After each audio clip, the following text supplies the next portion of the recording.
Okay, so I'm about ready to start coloring my bug. I've decided that I'm going to do my background like a yellow-green mixture where it's like yellow in the center because the center of my bee is going to be really dark in crayon. So I'm going to do a background of yellow watercolor here with green on the edges, maybe even fading into like a blue-green on the corners. So the inside of my bug, I'm going to stay away from yellow and green basically. My body is going to be all like blue violets. I'm going to do the stripes and the stinger and the legs in like a red violet mixture, maybe even the eyes and the antennas too. And then I'm gonna do a violet into red into orange kind of mixture for my wings. I might even do blue into violet into red into orange for the wings. I don't know, I'll have to kind of play around with that. So that's my plan. Oh, you know what? Sorry, before I leave you, let me just show you a few examples of how to start coloring. I really like, you know what you might want to do, guys? You might want to just test out some colors before you get started. This is Beautiful. I don't know if you guys have that color, but I really like it. This is just a basic violet. Yeah, that's a regular violet. And then I also have a blue violet, which I kind of like to use in between those colors. So I really like that combo. Oh, let me put that one in the middle. There's also an indigo. And indigo is even more purple than beautiful or bluetiful. I don't know. Maybe I want to go bluetiful indigo. I'm sorry. I'm thinking out loud a lot. I do that from time to time. I'm just going to go for it, guys. I'm going to do bluetiful on the edges. And then I'm going to fade into an indigo. And then into blue violet. And then into the regular violet. Okay? I think I'm going to do every other body segment a little bit of a different color. Okay, so now I'm going to go into, what is this one? Indigo? Yes, indigo. Because indigo is kind of like a mixture of blue and violet. Indigo could be my all-time favorite color, but then there's yellow. I don't know. It's hard to tell. Okay, so I'm doing indigo. Now I'm going to fade into a blue violet. That's regular violet. Be careful. They look a lot the same, so pay attention to the names. Because even though they look the same in the crayon, they turn out much different on paper. Remember to test them on a scrap paper. If you're really meticulous like me, that's the best thing to do. Okay, so I'm going to color up to here. And the inside of the head, you know what? I might just keep going with this. This is looking pretty cool. So I might do some regular violet, and then I might even go into like a red violet crayon. There's also a violet red. Again, I'm going to test those guys out. You guys should probably do the same. But there's a red violet. That's red violet. And this is violet red, which is pretty much like a pink. Yeah, I didn't remember that one being so pinkish, but there you have it.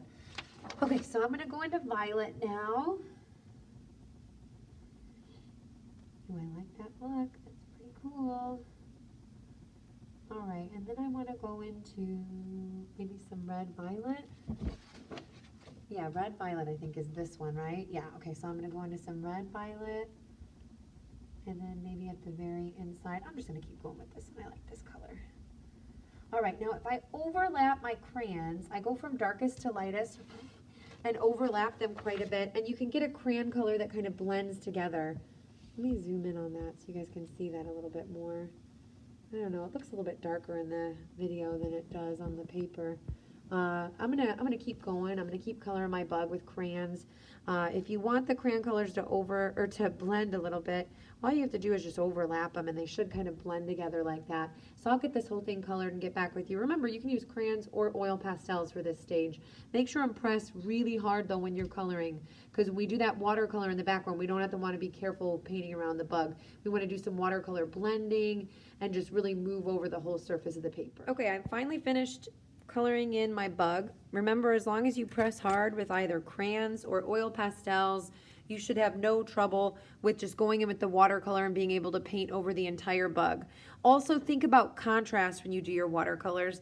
I will probably want to stay away from purple and orange because I have a lot of those in my bug. I am going to go in with yellow and green. I feel like I'm going to do lighter at the center because the bug is fairly dark, so I'm going to kind of do yellows in here and fade out to greens on the outside. I did drop a little bit of water in my yellow and green colors over here, and as that water sits, it kind of softens that paint so that when you're ready to get rolling, that color just kind of goes. You don't have to work the brush around in the palette too much to get it moving.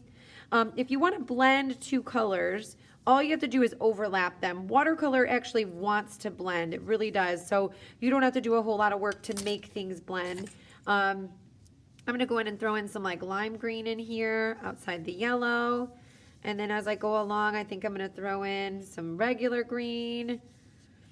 And then if you want things to blend more, like if you don't want a stark line right here where the yellow and the green meet, you could always drop some water, or even just take your brush and kind of pull lines in here. As that dries, you really won't see very much line going on. I'm going to add some water out here and then go throw in some blue-green. So now towards the edges, I'm going to get a little bit darker. I don't want to go too dark anywhere really on my background because my bug is fairly dark. So I feel like if the background is dark, then I will just kind of lose the bug. So there I'm going to go like that, add some of this blue-green. I will obviously do the top, but I just wanted to do kind of like one area so you could see the effect. Okay, so let me do the top and then I'll get back with you. Here's the finished bug, almost dried.